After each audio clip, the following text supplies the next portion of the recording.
Okay, so you've been through steps 1 through 4 and you've gotten your face ready. You've got your skin all ready to go. Now, so many women skip blush and it's such a mistake. I get it if it's powder blush because that doesn't show up very well. It doesn't stay and it doesn't give you that punch, but you will fall in love with our cream blush because it gives you all of that pop that you want and need.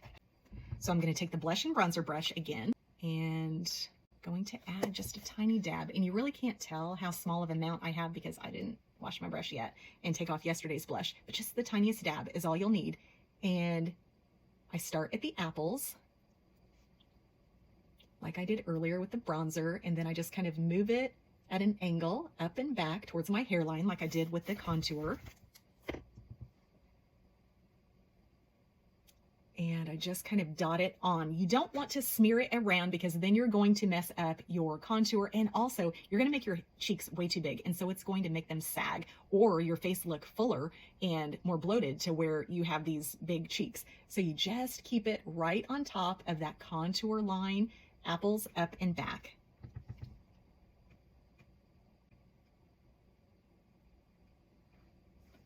I'm going a little heavy. Don't let the color scare you, because when I do my eyes and add colors onto my eyes, which will be a glam look, it's going to balance this out. And so I feel like I need a little more color, a little more blush to balance that out.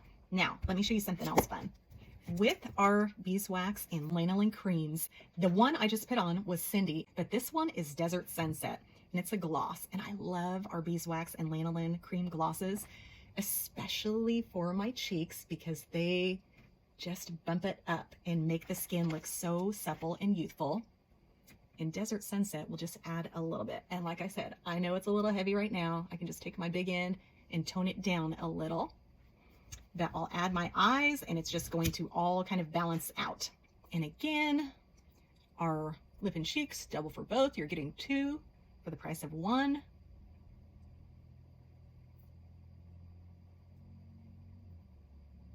And these creams are just so pretty. They kind of melt into your lips. They have the same yummy beeswax and lanolin and paraffin that's in our skin colors. So that was step 5, my lip and cheek. And I'll be back with step 6, which is the illuminator, which is the cherry on top.